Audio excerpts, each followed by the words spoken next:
जय श्री राम। 50वां सर्ग। श्री राम आदि का मिथिलागमन, राजा दशरथ द्वारा विश्वामित्र का सत्कार तथा उनका श्री राम और लक्ष्मण के विषय में जिज्ञासा करना एवं परिचय पाना। तदंतर लक्ष्मण सहित श्री राम विश्वामित्र को आगे करके महर्षि गौतम के आश्रम से ईशान कोण की ओर चले और मिथिला नरेश के यज्ञ मंडप में जा पहुंचे।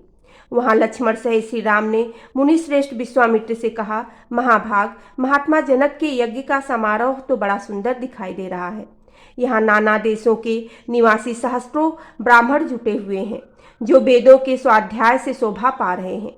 ऋषियों के बाड़े सैकड़ों छकड़ों से भरे दिखाई दे रहे हैं। ब्राह्मण, अब ऐसा कोई स्थान निश्चित कीजिए जहाँ हम लोग भी ठहरें। श्री रामचंद्र जी का यह वचन सुनकर महामुनि विश्वामित्र ने एकांत स्थान में डेरा डाला। वहाँ पानी का सुविधा भी थी। अनित्य आचार विचार वाले निप्र श्रेष्ठ महाराज जनक ने जब सुना कि विश्वामित्र जी पधारे हैं, तब वे तुरंत अपने पुरोहित सतानंद को आगे करके अर्घ्य लिए विनीत भाव से उनका स्वागत करने को चल दिए। उनके साथ अर्घ्य लिए महात्मा ऋत्विज भी शीघ्रतापूर्वक चले। राजा ने विनीत भाव से सहसा आगे बढ़कर महर्षि की आगवानी की तथा धर्मशास्त्र के अनुसार विश्वामित्र को धर्म युक्त अर्घ्य समर्पित किया। महात्मा राजा जनक की वह पूजा ग्रहण करके मुनि ने उनका कुशल समाचार पूछा तथा उनके यज्ञ की निर्वाध स्थिति के विषय में जिज्ञासा की। राजा के साथ जो मुनि उपाध्याय और पुरोहित आए थे, उनसे जो भी कुशल मंगल पूछकर विश्वामित्र जी बड़े हर्ष के साथ उन सभी महर्षियों से यथा योग्य मिले। इसके बाद राजा जनक ने मुनिवर विश्वामित्र से हाथ जोड़कर कहा, भगवान, आप इन मुनीश्वरों के साथ आसन पर विराजमान होइए। यह बात सुनकर महामुनि विश्वामित्र आसन पर बैठ गए। फिर पुरोहित ऋत्विज तथा मंत्रियों सहित राजा भी सब ओर यथा योग्य आसनों का विराजमान हो गए। तत्पश्चात राजा जनक ने विश्वामित्र की ओर देखकर कहा, भगवान, आज देवताओं ने मेरे यज्ञ की आयोजना सफल कर दी। आज पूज्य चरणों के दर्शन से मैंने यज्ञ का फल पा लिया। ब्राह्मण, आप मुनियों में श्रेष्ठ हैं। आपने इतने महर्षियों के साथ मेरे यज्ञ मंडप में पदार्पण किया, इससे मैं धन्य हो गया। यह मेरे ऊपर आपका बहुत बड़ा अनुग्रह है। महर्षि मनीषी ऋतुजों का कहना है कि मेरी यज्ञ दीक्षा के 12 दिन ही शेष रह गए हैं, अतः कुशिक नंदन 12 दिनों के बाद यहाँ भाग ग्रहण करने के लिए आए हुए देवताओं का दर्शन कीजिएगा।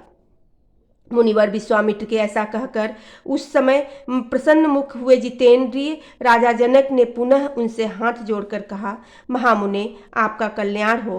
देवता के समान पराक्रमी और सुंदर आयुध धारण करने वाले ये दोनों वीर राजकुमार, जो हाथी के समान मंदक गति से चलते हैं, सिंह और सांड के समान जान पड़ते हैं, प्रफुल्ल कमल दल के समान सुशोभित हैं, तलवार तरकस और धनुष धारण किए हुए हैं, अपने मनोहर रूप से अश्विनी कुमारों को भी लज्जित कर रहे हैं, जिन्होंने अभी अभी यौवन अवस्था में प्रवेश किया है, तथा जो स्वेच्छा अनुसार देवलोक से उतरकर पृथ्वी पर आए हुए 2 देवताओं के समान जान पड़ते हैं, किसके पुत्र हैं और यहाँ कैसे और किस लिए अथवा किस उद्देश्य से पैदल ही पधारे हैं। जैसे चंद्रमा और सूर्य आकाश की शोभा बढ़ाते हैं, उसी प्रकार ये अपनी उपस्थिति से इस देश को विभूषित कर रहे हैं। ये दोनों एक दूसरे से बहुत मिलते जुलते हैं। इनके शरीर की ऊंचाई, संकेत और चेष्टाएं प्रायः एक सी ही है। मैं इन दोनों काकपक्षधारी वीरों का परिचय एवं वृत्तांत यथार्थ रूप से सुनना चाहता हूँ। महात्मा जनक का यह प्रश्न सुनकर अमित आत्मबल से संपन्न विश्वामित्र ने कहा, राजन, ये दोनों महाराज दशरथ के पुत्र हैं।